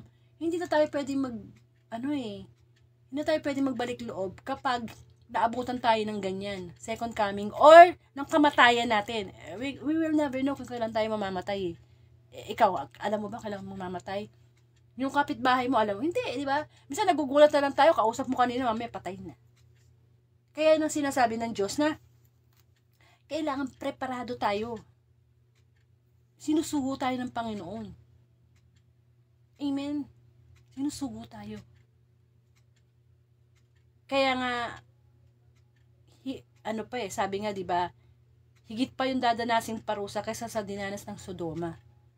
Kasi ngayon, kung noon, bago ka makapagkalunya, mga lunya, kailangan nyo munang magsulatan, kailangan nyo pang magkita sa puno ng akasya. Di ba? Ngayon, pindot lang pwede na kayo agad magkita, pwede na kayo, di ba? Kaya nga, an evil generation ngayon. At ang mga kabataan dapat should be the pag-asa ng bayan. The bayan. Ang kabataan, ang pag-asa ng bayan. So, para magiging pag-asa ng Diyos ang mga kabataan kung yung social media ginagamit lang sa walang kakwenta-kwenta? Ang mga ina-idol, di ba? Idol. Kung anong suot, sinusuot. Kung anong sinasabi. Ina-idol. Yun ang sinasabi na wag magsamba sa mga Diyos-Diyosan. Yun ang mga idol. Hindi yung mga santo ng Katoliko. Hindi yan yung mga santo ng Katoliko, nire-respect yan as a symbol ng faith. Hindi yan yung sinasamba. Yung malinaw dapat sa atin yun. Na, grabe yung parusa. Dadanasan natin sa impyerno. Maraming ang beses na binanggit ang impyerno sa Bible Pero ang langit, ilang beses ba binanggit? Sabi sa Korinto, hindi pa nakita ng mata, hindi pa narinig ng tenga, hindi pa sumagi sa isip ng tao ang inihanda ng Diyos para sa mga totoong umiibig sa Kanya. Ibig sabihin, maybe na-picture sa ating mind na ang heaven malamig, may ulap, maraming anghel, maputi ang mga damit nila, ganyan, ganun. Hindi yan. Picture lang natin yan. Kinreate lang ng tao yan. Ang totoong itsura ng langit, hindi pa nakita ng mata kahit sinong tao. Kahit yung pinakamatalinong tao, hindi nila mapipicture ano ba itsura ng langit. It is a surprise. Isang malaking sorpresa ang itsura ng langit. Kaya kung dinidesire nating mapunta sa langit, magugulat tayo. Wow! Ito pala itsura ng langit. Hindi ko ito nakita sa YouTube. Hindi ko nakita ito sa mundo. Wow! Ito pala yung mga maririnig ko sa langit. Hindi ko ito narinig sa mundo. Hindi ito sumangit sa isip ko. Ako isang matalinong tao sa mundo. Napakatalino ko. Genius ako. Pero hindi mo isip sa isip ko na ganito pala ang inihanda ng Diyos. Bakit? Napaka-special natin sa Panginoon. Binigay nga niya ang kanyang buktong na anak Yung pa kayang tahanan sa langit. Kaya nga diba, kahit gaano kaganda yung mansyon mo dito sa mundo, kahit sa palasyo ka pa nakatira, naku, wala yun sa sinabi na hinahanda ng Diyos para sa mga totoong nagmamahal sa Kanya. Kasi, hindi naman kasi sapat na masabi natin, Lord, Lord, di ba sabi nga, hindi lahat ng tumatawag ng Lord, Lord ay papasok sa langit, kundi yung laon lamang sumusunod sa kalooban ng langit, ng langit ng Diyos. Kaya ang passes pala natin, sino gusto pumunta sa langit? Lahat tataas. Ang tanong, anong passes? Anong requirements? Yung sumusunod lang sa kalooban ng Diyos. Hindi yung pare, hindi yung lay minister, hindi yung mga naglilingkod sa Diyos, yung sumusunod. Kahit pari ka, tapos hindi mo naman sinusunod ang Diyos, baliwala yan. Ngayon, kung pari ka na, sumusunod ka pa, naku, doble-doble yan. Amen. At dalawa kasi yan Kung gusto natin makapunta sa langit na surprise ni God, una, sumusunod tayo sa kalooban ng Diyos. Pangalawa, ano yung pangalawa requirements? Ang nagtitiis hanggang wakas ang siyang maliligtas. Kasi ang pagsunod sa kalooban ng Diyos, kasama dyan ang sacrifice, pagtitiis. Titiis na ako na hindi magsigarilyo, magtitiis ako hindi magmura, magtitiis akong ganito, ganyan, magpatawad ng kapwa, maging mapagkumbaba para sa Diyos. Yun ang passes natin. Ticket natin sa langit. Amen. Hindi yung mga bagay, hindi yung mga pinag-aralan, hindi yun. Yun mismo yun. Kasi napakaganda ng ino-offer ni God sa atin. Kung anong binigay ng Diyos Ama sa anak, ganun din ang bibigay sa atin eh. Pero diba no, kung ano pa yung importante yun na hindi natin binibigyan ng pansin. Kasi nga, hindi natin nakikita. Of course, sabi ni Jesus Christ, mapalad ang mga naniniwala kahit hindi ako nakita. We should live by faith, not by sight. Siyempre tayo mga tao, nagkakamali pa rin tayo eh. Sinusumpong pa rin tayo ng kahinaan. Pero ang mahalaga, ano ka ngayon sa harap ng Diyos? Etong moment na to, ano ka? Yung nagawa mo kasalanan kahapon, we can ask forgiveness. Of course, siyempre, maganda rin yung, mas maganda yung nagkakaroon tayo ng asking forgiveness sa confession. Kahit once a month lang, punta tayo sa sinasamang pare, humingi tayo ng kapatawaran. At yung mga sinasabi na, bakit sa pare, makasalanan din yan. Kapatid, ano bang gusto mo? Harapin ka ng Diyos at siya yung humarap sa confession. Siyempre, lahat naman ng pinili ng Diyos makasalanan eh. Si San Pedro, si Mateo. Diba? Mga alagad dyan ng makasalanan nagbalik loob sa kanya. We should know how to defend our faith. Kasi, iba, ang sabi ni Kristo kay San Pedro, ano man ang ipahintulot ng ninyo dito sa lupa, ipapahintulot sa langit. At kung ano ipahintulot sa langit, ipapahintulot sa lupa. Kaya pag kini-question nila na, bakit ang mga Katoliko, ang dami-dami mga tradition, ang dami-dami mga nagpaparada ng mga malalaking santo. Kasi na-bless yun ng Pope natin eh, ng Papa natin eh. Ibig sabihin, in-approve yun ng Pope, guided siya ng Holy Spirit. So pag pinatupad niya yan dito sa Catholic faith, kailangan natin sundin. Kasi siya mismo eh. Inallowed niya dito sa lupa eh. Pero syempre with the guidance of the Holy Spirit. Kasi, hindi naman lahat pwede isulat sa Bible eh. Amen. Sabi nila, hindi naman mahalaga ang relihiyon. Relasyon lang. Yes, mahalaga ang relasyon. Kahit naman anong relasyon eh. Sa asawa, sa anak. We have to take good care of it. Kailangan ang foundation ng love should be the trust. Pero kailangan natin ng relihiyon na magtuturo ng tama. Parang ano lang yan eh. Gusto mo maging doktor, alangang mag-enroll ka sa culinary. Gusto mong maging civil engineer, alangang mag-enroll ka sa pagiging doktor. Mali ang maituturo sa'yo aral niyan. Kaya importante. And the Catholic religion, ito yung original, nagmula kay Kristo. Yung mga naglalabasan, yung mga sulpot na lang yan. Mga kanya-kanya na lang niyang paliwanag, interpretation sa Bible. Amen. Na kapag umalis ka sa Catholic faith, nilalayasan mo yung pinakamataas na form of worship. Ano ba yung pinakamataas na form of worship? Pagsisimba. Sapagkat sa pagsisimba sa Catholic faith, nandun yung mga sacraments. Sacraments na kasal, matrimony, baptism. Hindi ba? Pag wala ka na sa Catholic, di ka na magsimba tuwing linggo. Pupunta ka sa kanila. Ang tawag ko doon, hindi simba. Prayer meeting yun. Prayer meeting, magkaiba yun. Walang sakramento doon. Amen. Kasi yung sakramento, binabless siya ng Pope. Amen.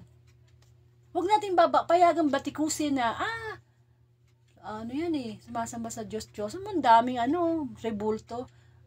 Yan, kumakain niya ng dinuguan. Bawal yan.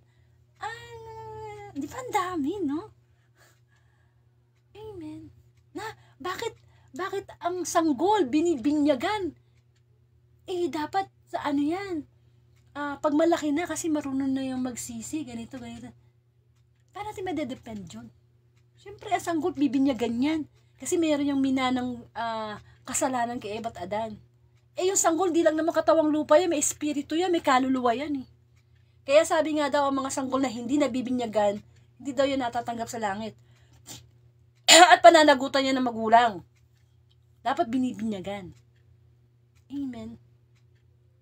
Kasi, kailangan nating binyagan sa espiritu at sa katotohanan. Through Holy Spirit. Kamukha ng pagbibinyag na ginawa kay Kristo. Sa tubig, Jordan. Sa tubig, bininyagan siya ni Juan Bautista. Pero anong sabi, bibinyagan tayo sa Holy Spirit. Amen. Yung mga ganyan. Para sa ganun, hindi matupad yung sa atin, yung huling babala ng gospel na higit pa yung kaparusahan na mararanasan natin. Higit pa yung naranasan ng Sodoma at Gomora. Amen. Iba na. Iba na ang kasalanan mo. Sobrang iba na. Yung tama, ginagawang mali. Yung mali, ginagawang tama. Okay na ang lalaki sa lalaki magsama, babae sa babae, okay na yan. Sabi ng mundo. Kaya nga kung hindi tayo nakakarinig ng mabuting balita, aayon tayo. Okay na, no? Ginagawa na ng kakilala kong artista, politiko, personality, social media influencer, okay na yan. Yan ay isa sa mga form ng pagpapalaganap ni Satanas ng masamang balita. Kinokontra niya yung mabuting balita. Kaya kailangan, pag nakakapanood tayo ng mga ganyan, inisip natin, ito ba'y gusto ng Diyos? Ito ba'y naaayon sa kalooban ng Diyos? Kasi, tutupad na yung sinabi sa Bible na darating ang panahon na hindi na makikinig ang mga tao sa mabuting balita. Gagawin na ng tao kung ano ang gusto niya. So, ito yung mabuting balita, kukontrahin na yan ng tao, ayaw ko niyan. Babae ako, gusto ko maging itsurang lalaki. Lalaki ako, gusto ko maging itsurang babae. Kasi nga kinukontra na ng tao yung gusto ng Diyos. Kasi nga ang tao, dito ako masaya eh. Alam nyo lahat ng ginagawa natin sa buhay natin, itanong natin, oo, masaya tayo. Masaya ba yung Diyos sa ginagawa natin? Huwag na muna natin isipin yung kapwa natin na, wala akong pakialam dyan, di mo sila nagpapakain sa akin eh, wala mong ginagawang masama sa kanila. Diba, we always think na nag-glorify ba si God sa ginagawa natin? O baka naman nag-glorify lang natin yung sarili natin. Amen. Kaya nga may mga kabataan na lapastangan sa kanilang mga magulang. Kung hindi natin ito pinalaki sa mabuting balita sa aral ng Diyos Kung makasagot-sagot ang mga anak, kala mo naman sila nagpalamon sa magulang. Mga anak, mga kabataan, we should respect our parents.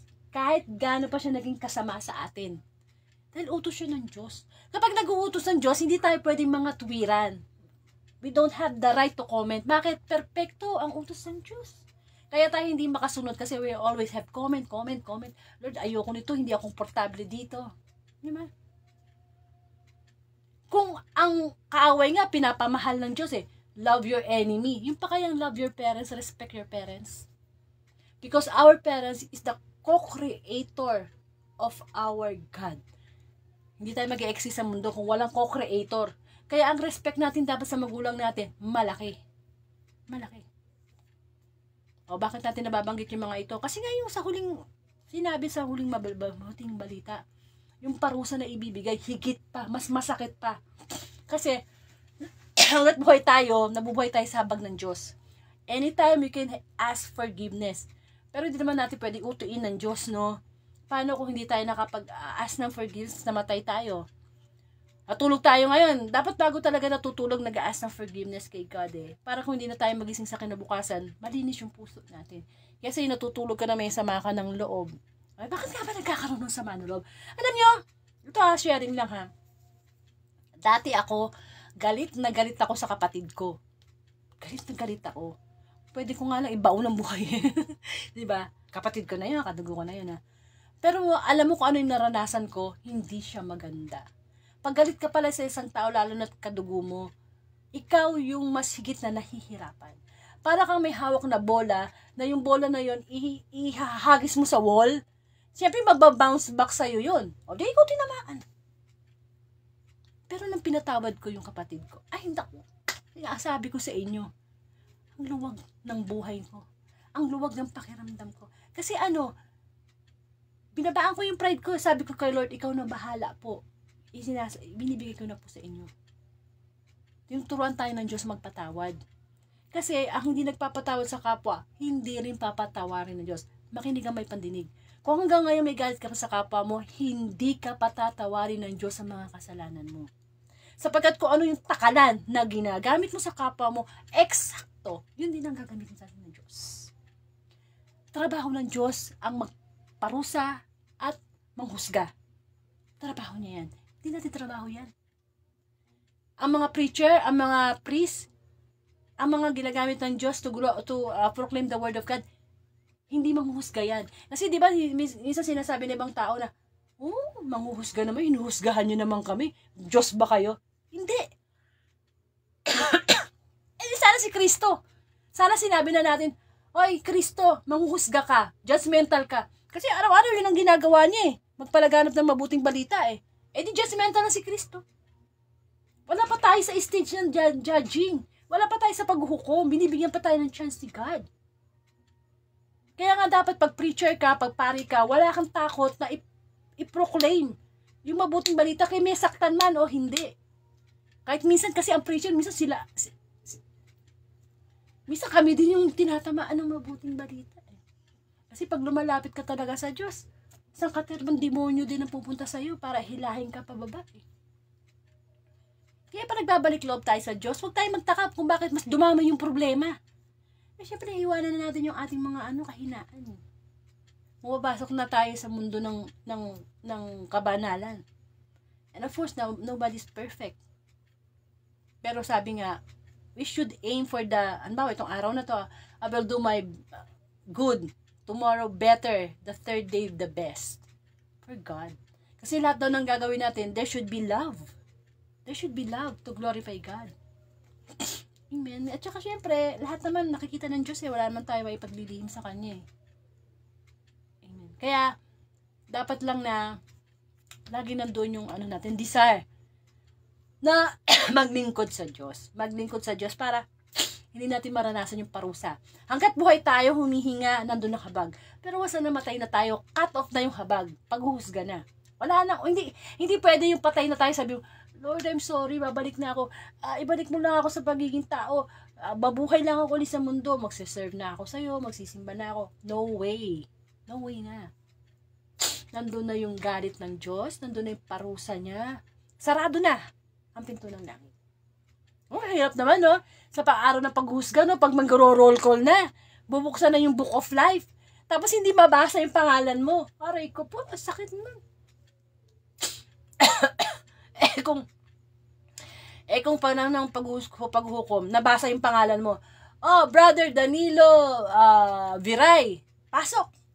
Ikaw ay isang naging good and a faithful servant. Pasok ka dito sa langit. Makisalo ka sa aking kagalakan. Kung wala yung pangalan natin doon tayo sa impyerno. Kaya kasi ba, ang totoo talagang problema natin, araw-araw, hindi naman yung pera, hindi naman yung broken relationship. Paano tayo makakapunta sa langit? Yan ang totoong problema natin. Kasi hanggat hindi tayo nasa langit, may problema tayo. Ako, hanggat wala ako sa langit, ang laki na problema ko. Hindi ba? Kasi pwede tayo magbago Pwede tayo magbago. Pwede tayo mag-backslide sa Diyos. Kaya bawat isa sa atin, na naglilingkod sa Panginoon, kahit hindi, malaki ang problema natin hanggat hindi tayo nakakarinig ng pagtanggap ng Diyos sa langit. Malaki. Kasi, yung buhay natin dito, pansamantalan lang buhay ka na 70 years old, 90 years old. Pero yung buhay sa kabilang buhay, we believe na habang buhay, habang eternal life na yun. It's either eternal life or eternal punishment. Kaya kailangan mababa yung kalooban natin na tanggapin, lahat ng meron ako, pinapahiram lang. Lahat hiram lang, lahat temporary lang. Kailangan natin magtrabaho. Kasi ang kaligtasan naman, kanya-kanya Hindi ka naman masisave ng partner mo, ng asawa mo, ng anak mo. Kahit pa pare yung anak mo, hindi ka naman niya masisave Kailangan talaga magtrabaho tayo sa faith natin kay God. Amen. May trabaho tayo, may mission tayo. First to glorify God, paglingkuran ng Diyos. Sunod na lang yung trabaho mo, mission mo sa pamilya mo. Kung ano man trabaho mo ngayon. Nabubuhay tayo. Yun nga yung pinagdidiinan ng Panginoon. Nabubuhay tayo sa bawat araw kasi ginusto pa ng Diyos. Kaya nga iba, gusto na magpakamatay, hindi pa mamatay-matay kasi hindi kalooban ng Diyos yun. Pero kahit pa paano, kahit madaling araw, nakakarig tayo ng gospel. Kasi gusto pa tayo ni Lord na magbalik loob. Gusto pa ni Lord na mapunta tayo sa langit. Hindi na tayo pinako sa krus, si Kristo na yun. Tayo, open book na ang Bible. Nasa last page na tayo ng Bible, Revelation, naghihintay na lang tayo ng pag muling pagbabalik ng Panginoong Hesus o nung kamatayan natin. Yung mga mahal sa buhay natin, namatay na yan. Nakahilera na yan, nakapila na yan for Judgment Day. Tayo, buhay pa, puno pa ng habag ang Diyos. Kahit gaano tayo kasama, kahit ikaw rin pinakamasamang tao, pwede tayong linisin ng Diyos sa kasing busilak ng bulak. Basta magbalik loob lang tayo. Kasi kailangan na susunod natin sa araw-araw God's will, hindi human will. Kasi yung free will natin, ginagamit natin para sa sarili nating, alam mo na, kapakanan. Di po ba? Kaya nawa, ma-realize natin, bago tayo matulog, nga Lord, no, ang totoo ko talagang problema, paano makakapunta sa langit? Kasi yung mga pinoproblema natin sa mundo, may katapusan yan. May katapusan yan. Eh pag natapos na yung buhay natin, yun ang malaki nating problema. Amen. Salamat na lang sa Diyos. Buhay pa tayo. Salamat sa Diyos. Binigyan pa tayo ng pagkakataon. Salamat sa Diyos sa karinig ka ng mabuting balita. At ito ay everyday. Monday to Saturday, alas 6 ng gabi. Pag Sunday, alas 3 ng madaling araw, alas 3 ng hapon. Iba lang tayo ng schedule. Yan, kamukha niya, nagkasakit ako, o kaya may lakad ako, o kaya may guest preacher ako. Diba? Para hanggat maaari, kinukumpleto ko yung 365 days na gospel. Amen. Kahit medyo minsan nalilate tayo dahil sa mga ganyang reason. Pero kung tayo na may okay, everyday, alas 6 ng gabi, sinisikap natin sa tulog ng Diyos na makapagnilay ng mabuting balita. Kasi spiritual food ko to. Sa akin na personally, makain ako 3 beses ng araw. Pero yung espiritu ko gusto kong mapakain ng salita ng Diyos. Kasi gutom na gutom. Magpa 5 years na ako nag-gospel. Gutom na gutom pa rin ako sa salita ng Diyos. Kasi nga, at ano tayo hindi titigil ang diablo Hindi yan titigil. Kasi ang trabaho ng diablo, wasakin, sirain, to kill, to steal. Yung relasyon natin sa Panginoon. Amen. Pag lumalapit ka sa Diyos. Tsaka, ang ginagawa pa, isa pa sa mga strategy ni Satan, binibisi niya yung mind natin. Binibisi niya sa mga bagay na hindi nag-glorify si God. So, yun dapat ang pagtaunan natin ng pansin. Amen. Kung tayo ay nagkasala, humingi tayo ng tawad sa Diyos. Sagana si Lord sa pagpapatawad. Sana ganoon din tayo, sagana sa pagpapatawad. Sabi ko nga sa inyo, kung may sama kayo ng loob, tanggalin na yan hanggat di tayo kinukuha ni Lord. Masarap. Napakasarap yung wala kang kaaway. Masarap yun. Diba? Kesa yung nakatandaan mo na lang yung galit sa kapwa mo. Hindi ka katutuusin, hindi tayo dapat magalit sa kapwa. Alam mo kung bakit? Kasi may sakit na espiritual ang ating kapwa. Kung siya'y palamura, kung siya'y mainitin ng ulo, may sakit siyang espiritual na dapat nating unawain. Kasi ganun din ang ginagawang pag-unawa sa atin ng Panginoong Hesus Pinapagaling niya yung mga sakit. Habag. Nahahabag ang Panginoong Hesus sa mga makasalanan. Dapat mahabag din tayo sa mga kapwa nating nagkakasala sa atin. Amen. Para ang pinto ng langit nakabukas sa atin. Amen. Practice din pag may time. Kahit hindi pa tayo nasa langit, at least marunong tayo magpuri sa Diyos, umawit sa Diyos, magpasalamat sa Diyos. Amen. Kasi may nagsusupply ng power sa atin at yun ang Panginoon. Ikat ni Lord yung power na isinusupply sa atin, patay na tayo. Amen. Mahirap lang sa umpisa. Napakahirap sa umpisa ang magbalik loob sa Diyos. Pero kailan ba tayo mag-uumpisa? Kung nandyan na yung wakas.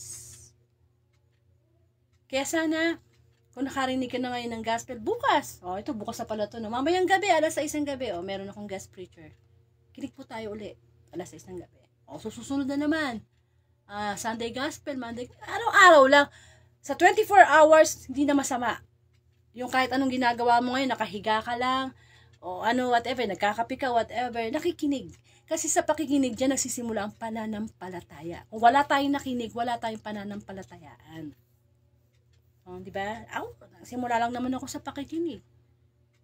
Dati naman, hindi ako nagsisimba. Hindi ako nababasa ng Bible. Wala sa akin yun, di ba? Pero once na catch up na ni Lord yung attention mo. Kasi si Lord, wala namang pilitan yan Kailangan kusa.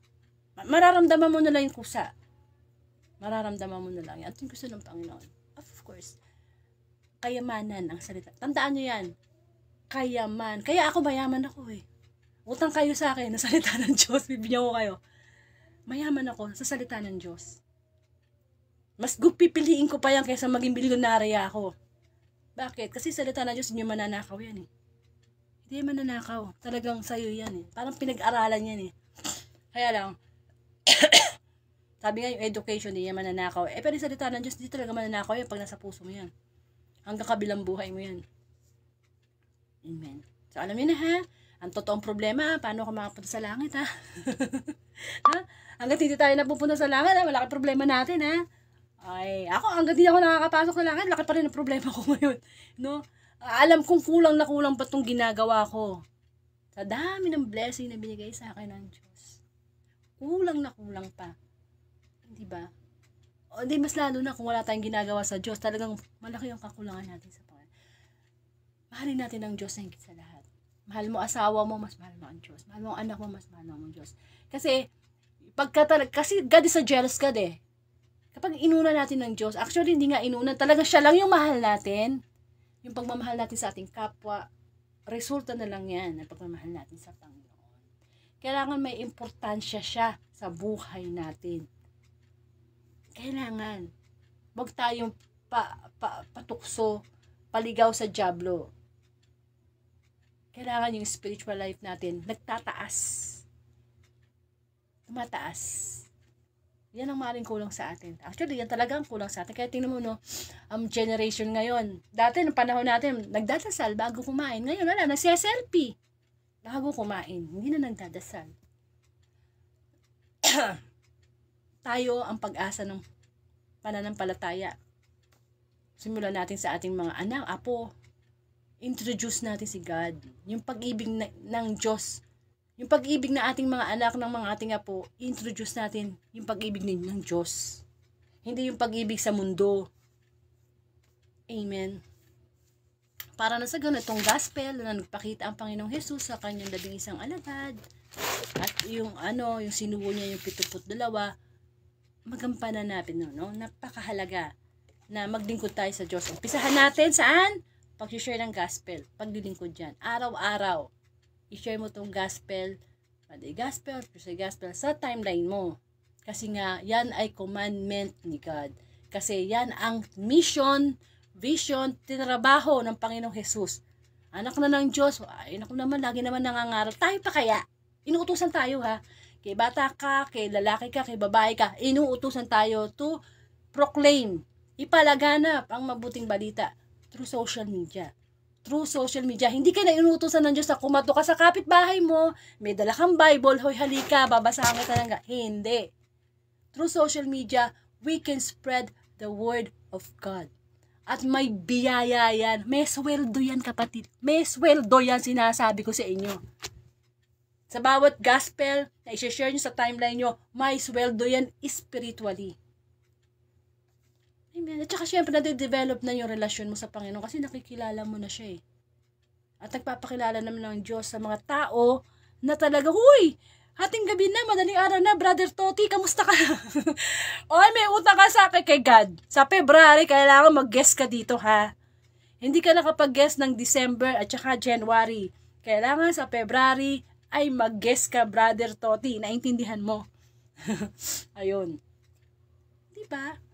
Kaya napakahalaga ang pag-share ng daily gospel. Tayo ay maging instrument ni God. Kahit online lang. Na i-share natin ang gospel. Kay pari ka, kay mataas ang pinag-aralan mo, kay hindi whatever. Gamitin mo yung platform mo, yung Facebook mo. Sayang naman yung Facebook account mo. Ilang taon na ba yan? Bakit hindi makita dyan ang salita ng Diyos? Para kung halimbawa, kamukha ko halimbawa, excuse me, inuubo ko brother, meron akong ubo tsaka sipon. Maos nga ako eh. Hindi ba, ang Facebook account ko ay nung 2019 pa. 2019 ba? Teka. Parang gano'n, no? Hindi yata eh. Palagay ko 2013 ako nag-join sa Facebook. 2019 na lang ako nung nag-Facebook live. Everyday, I'm trying my best na i-post yung gospel everyday sa timeline ko. At hindi lang yun sa mga group chat, sa mga kakilala ko, Almost magpa 5,000 na nga yung Facebook friends ko ngayon eh. Kaya nga swerte ka kapag ikaw ay nasisend ko pa ng link ng Facebook Live. Ibig sabihin, inaano ka ni Lord. So, kapag nasend ko sa inyo yung link at hindi nyo pinanood, ang inisnab nyo si Lord, hindi ako. Pero sa 4,000, isa ka sa mga na-send ng link. Ay, instrumento lang po ako dito. Utusan lang po ako ni Lord dito. Diba? Diba? We should share the word of God through social media. Ayan ang pinaka-essence ng gospel ngayon eh. Share the word of God through social media. Ngayon, kung ikaw naman ay pare o preacher, gumagawa ka din ng mga content, i-share mo din sa mga Facebook friends mo. Kasi, yung Facebook friends mo na napag-sharean mo, mag-share din yan. O, halimbawa ako, 4,000 mahigit yung Facebook friends ko, na-share ko. Halimbawa, si Brother Toti, sinare ko sa kanya yung gospel, itong live, i-share nyo sa timeline niya, 3,000 yung Facebook friends niya. Kahit ilan lang dun, mag-share din. Hindi ba? Tuloy-tuloy. Tuloy-tuloy. Yung pagpapalaganap ng mabuting balita. Pero kay social media, sinasayang natin, din natin ginagamit to glorify God. Sayang naman. Sayang naman, di ba? Pwede yung makarating sa ibang bansa. Amen. Meron nga sa aking regular na follower ng Word of God na taga-Canada siya eh. Lagi ko siya sinisend ng link kasi siyempre Canada, hindi pareho ng oras, no? Lagi niya sinasabi, thank you Sister Angelica, sinishare ko sa group chat, yung Facebook live mo. Thank you, ganito, sinishare ko sa ano. Ay, hindi ba? Ganun po tayo dapat. Ganun po tayo. Kasi alam niyo kung tutuusin lang, mas marami ang pwedeng makarinig sa social media kaysa sa face-to-face.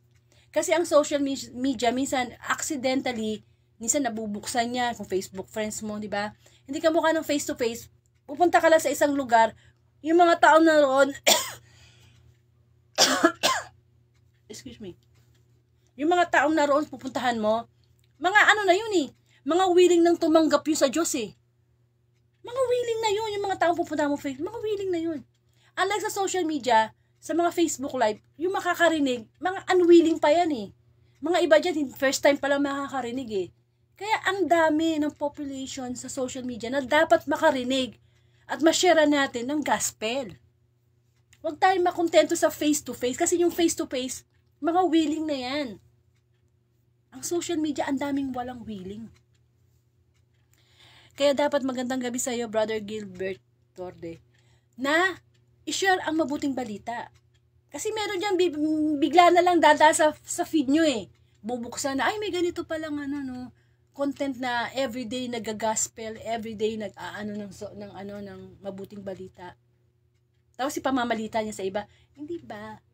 Ipamalita natin, ipagyabang natin ang word of God, everyday ang gospel sa social media. Amen.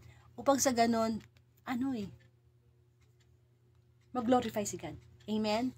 So magkaroon po tayo ng closing prayer. Ayun, namatay na. Namatay na yung laptop. Anyway, tayo po ay magkaroon ng closing prayer. Panginoon, marami pong salamat muli sa pagpapaalala mo sa amin na ang social media ay gamitin upang ipalaghanap ang mabuting balita. Maraming salamat, Panginoon, sapagkat kami, mga kasalanan, binibigyan mo ng pagkakataon na maglingkod sa iyo. Maraming aanihin, ngunit kakaunti ang mga manggagawa.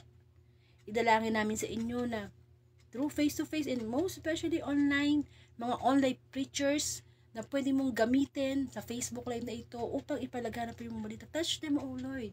Bigyan mo sila ng desire na magpagamit sa iyo online. Sapagkat we want to glorify your name. We want to glorify your goodness, your power through social media, Panginoon. Sapagkat itong social media na to, ito'y pangmatagalan, mababalikan pa ulit-ulit ng mga tao na lalo nang hindi nakakakilala sa Panginoon. Tulungan mo kami, Panginoon. Gayon din, Lord, dinadalangin ko mga taong nakakarinig ngayon ng gospel, Lord. Touch them. Magbinhi ka na mapunta ang binhi sa matabang lupa at hindi sa daanan, sa batuhan, sa dawagan. Kailangan namin, Panginoon, tulungan mo kami. Anyway, pray sa buong mundo na maraming tao na itouch mo na maglingkod sa iyo, Panginoon. Kay bata, kay matanda, give them the desire to serve you. Sa lahat, matupad namin ang aming mission na ipalaganap ang mabuting balita, Panginoon. Ama namin sumasalangit ka, sambahin ang ngalan mo. Mapasa amin ang kaharian mo, sindi ng loob mo dito sa lupa para nasa langit. Bigyan mo po kami ng aming kakanin sa araw-araw at patawarin mo kami sa aming mga sala para ng pagpapatawad namin sa nagkakasala sa amin. Huwag mo kami pahintulot sa tukso, ihadya mo po kami sa lahat ng masasama. Sa ngalan ng Ama at ng Anak at ng Espiritu Santo. Amen. Amen. Ang hirap magsalita pag may hubo. Amen. So, maraming po salamat, no? Kung hindi nyo po naumpisahan ang gospel. Kasi medyo humaba ako ngayon kasi dalawang gospel yung pinagsama ko eh. Thursday gospel tsaka Friday gospel. Kasi hindi nga ako nakapag-Facebook. And of course, punta po kayo sa YouTube channel ko, Angelica Dorde. Pa-subscribe na lang po, no? Kasi gusto po ng abang lingkod nyo na mag-live sa YouTube. Ang hirap mag-live sa YouTube, kulang pa ako ng subscriber. No? Bakit yung mga iba, milyon-milyon na yung subscriber nila? Bakit tayo, hindi tayo magtulungan, no? Subscribe kayo para YouTube, tapos TikTok, mapasok na rin ang Word of God, no? Punta kayo na YouTube channel, subscribe kayo doon para to glorify the Word of God. And of course, ang loloobin ng Diyos. Ito ngayon na, mamayang gabi nga, sinasabi ko, Brother Jerry Biray. Siya ang guest preacher natin para sa Saturday Gospel. And of course, meron pa tayo natitira sa next week na guest preacher. Yung mga February dyan na isinend ko, nang magpili na kayo kung anong date, magpili na kayo. At para ma-schedule po natin. Ano ba naman yung 20 minutes ng reflection or less, no? Ang mahalaga nagpagamit tayo sa Panginoon. Tapat tayong maglingkod sa Diyos. Tapat, kasi tapat naman sa atin ang Diyos. Kahit kailan. Amen. At ang Diyos, hindi siya nagkulang sa atin. So, trabaho tayo sa kumpanya ni Lord, no? Maglingkod tayo, no? At hindi tayo malulugi. Kasi ang mga benepisyo niya is more of spiritual benefits. Amen. At para sa atin din yun, yung paglilingkod na gagawin natin. Dapat tayo maglingkod.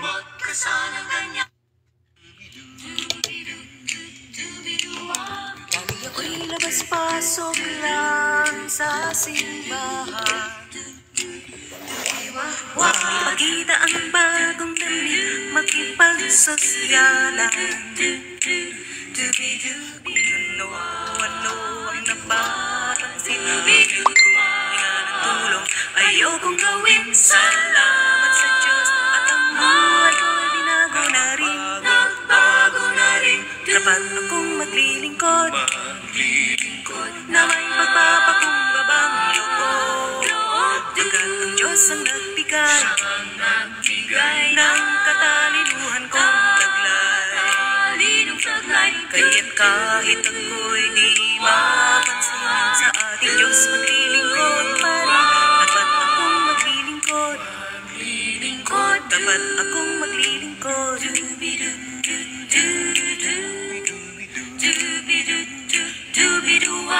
May mga taong naglilingkod para lang hangaan. Di mapakalipag, di napansin, ay sobrang yabang. Lahat ng paraan kanyang sinusubukan, makita lang na siya'y pinag-uusapan. Kaibigan, teka sandali lang, huwag ka sanang ganyan. Dapat ka sanang maglingkod na may pagpapakumbabang loob. Pagkat ang Diyos ang nagbigay ng katalinuhan mong taglay. Kaya't kahit ika'y di mapansin, sa ating Diyos ay maglingkod pa rin. Dapat ka sanang maglingkod. Dapat ka sanang maglingkod.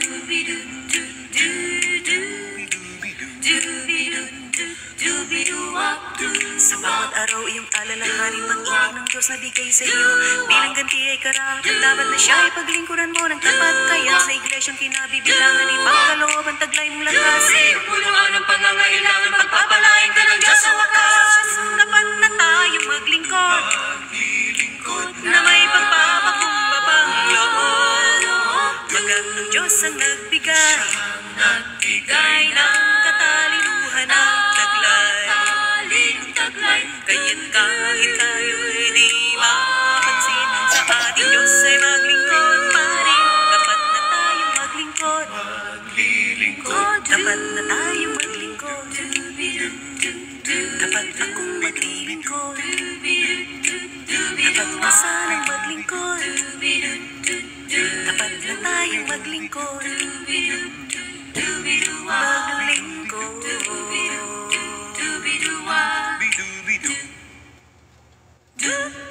Okay? So, gampanan natin ang Great Commission from Mateo chapter 29 verse 19. Humayo kayo at ipalaganap ang mabuting balita. Bautismuhin niyo sila sa ngalan ng Ama at ng Anak at ng Espiritu Santo. So, ang pag-share ng gospel ay utos din ng Diyos. Sana i-share niyo tong gospel na to sa timeline niyo o sa group chat niyo. At sana magkaroon tayo ng desire na laging makarinig ng mabuting balita as our spiritual food. Huwag natin kalimutang magdasal bago matulog, humingi ng kapatawaran sa Diyos. At kapag ginising tayo, mamaya, we should glorify God. Maraming pong salamat, and to God be the glory.